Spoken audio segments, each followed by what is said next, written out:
తర్వాత నార్మల్గా ఒక డైరెక్టర్గా మీరు కనుక ఒక సినిమాని అనలైజ్ చేయాలంటే ఇప్పుడు ఈ రోజున అంటే సినిమా ఆడియన్స్ సినీ గోయర్స్ అందరూ కూడా బాగా వరల్డ్ సినిమాకి బాగా అలవాటు పడిపోయారు.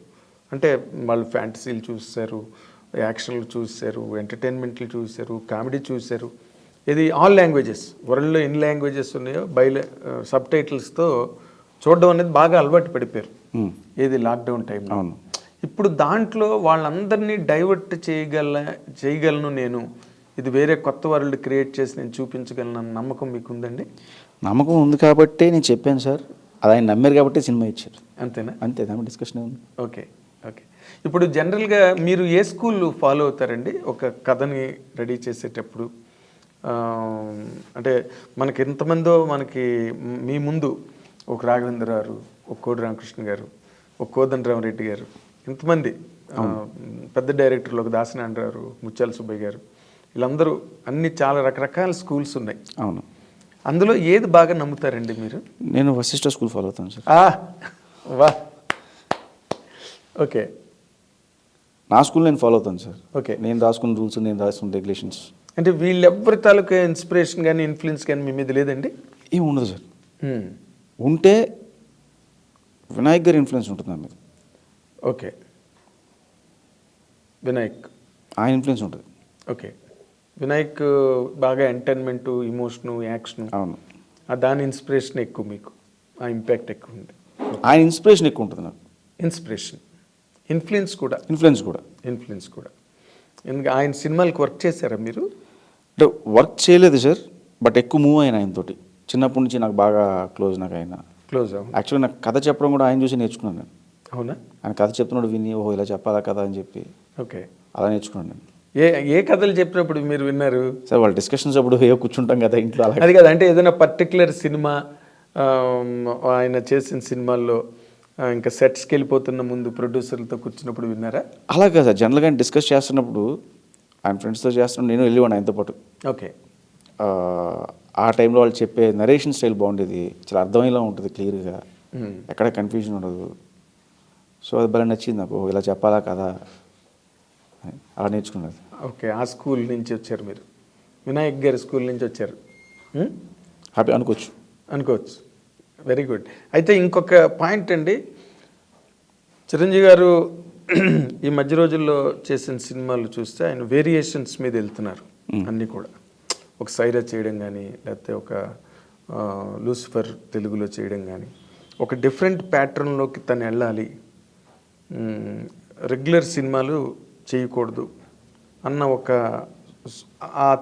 ఇది కనిపిస్తోంది ఆయనలో, ఆ ప్రిపరేషన్. ఇప్పుడు ఈ సినిమా కంప్లీట్గా ఫ్యాంటసీ. అవును. చిరంజీవి గారి తాలూకా అభిమానులు కానీ లేకపోతే ట్రేడ్ కానీ వాళ్ళ గురించి ఆలోచిస్తే ఈ సినిమా చిరంజీవి గారికి ఏ రకమైన ఇమేజ్ ఇస్తుందండి? ఇప్పుడు వాల్టర్ వేరే ఉంది, మాస్ హిట్, రికార్డ్ బ్రేక్స్ అయ్యాయి. ఇప్పుడు అవనగడ్డ రామకృష్ణ థియేటర్లో కూడా 365 రోజులు అవును ఏకదాటిగా ఆడిన సినిమా. మళ్ళీ మాస్ చిరంజీవి గారు తిరిగిలేదు మాస్ హీరో అన్న ఇది రికార్డు క్రియేట్ అయింది. ఇప్పుడు ఈ సినిమా ఎలాంటి ఇమేజ్ ఇస్తుంది సార్ చిరంజీవి గారు? సార్ సారీ టు సే, మీరు అడిగిన క్వశ్చన్లో తప్పు ఉంది సార్. ఏంటది? ఆయనకి ఎలాంటి ఇమేజ్ ఇస్తుంది అని చెప్పి. అవును, ఆల్రెడీ ఆయనదే పెద్ద ఇమేజ్ సార్. అది మెగాస్టార్ అనేది పెద్ద ఇమేజ్. అది 155 సినిమాలు చేశారు ఆయన, ఇది 156వ సినిమా. చాలా రకరకాల క్యారెక్టర్స్ చేశారు, రకరకాల ఇమేజ్, అంటే రకరకాల సెటప్లో రకరకాల జోనల్ సినిమాలు చేశారు. మీరు అన్నట్టు రీసెంట్గా వచ్చిన సైరా కానీ, లేకపోతే గాడ్ ఫాదర్ అంటారు, బట్ దానికి ముందు సినిమాలు రుద్రవేణి చేశారు ఆయన. తర్వాత అదేంటిది ఎముడికి మొగుడు చేశారు. అంటే ఆయన అప్పుడే స్టార్ట్ చేశారు. అవును, అవన్నీ పెద్ద హిట్లు, అవన్నీ మామూలు హిట్లు, అన్ని జోనర్లు చేశారు ఆయన.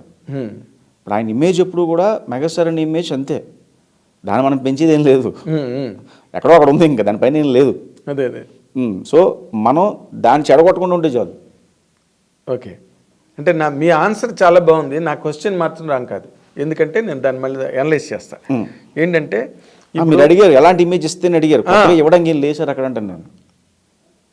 అది ఒక రకంగా కరెక్ట్, అన్ని రకాలుగా అదే కరెక్ట్ సార్. కాదు, మెగాస్టార్ అనే ఇమేజ్ హై, అది అక్కడే ఉంది, ఆయన కొత్తగా ఇచ్చేది ఏం లేదు. నేను మెగాస్టార్ అనే ఇమేజ్ ఎక్కడో ఉంది, ఇంకా దాని మీద ఏం లేదన్న మాట కూడా కరెక్ట్.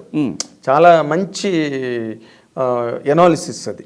నేను అనేది ఏంటంటే ఇప్పుడు ఆడియన్స్ సినిమా చూసినప్పుడు చిరంజీవి గారు కొత్తగా చేశాడ్రా, కొత్తగా ఉన్నాడురా, అసలు లుక్ కానీ ఆ గెటప్ కానీ ఇవన్నీ కూడా అది నేను అడిగింది. అది సినిమా కాదు కదా, గెటప్స్ ఏమైనా ఉన్నాయి సినిమాలో? అది ఇప్పుడు చెప్పలేను కానీ సార్, గెటప్స్ ఉన్నాయా లేవనేది ఇప్పుడు too early to say. But ఈ సినిమాకి ఏం కావాలో అది ఉంటుంది సార్, అంతే. నా సినిమాకి ఏం కావాలో అది ఉంటుంది. ఓకే, అంటే ఇది కాస్ట్యూమ్ డ్రామా కాదు? కాస్ట్యూమ్ డ్రామా కాదు.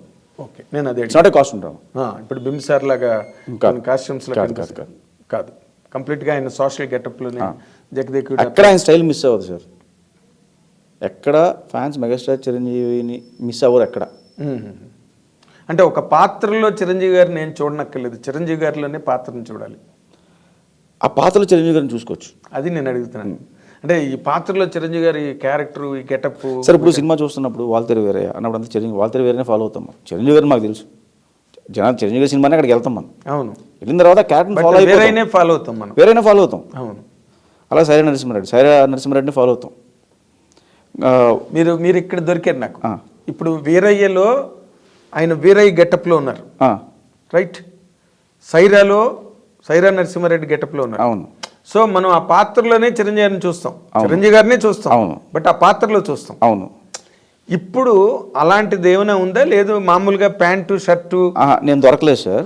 నా సినిమా రిలీజ్ తర్వాత మీరు చూడొచ్చు, చెప్పొచ్చు. అది నేనే చెప్తా. అదే అప్పుడు ఎందులో అప్పుడు చెప్పాలి, ఇప్పుడు చెప్పలేను నేను, అది చెప్పకూడదు కూడా. నేను దొరకలేదు.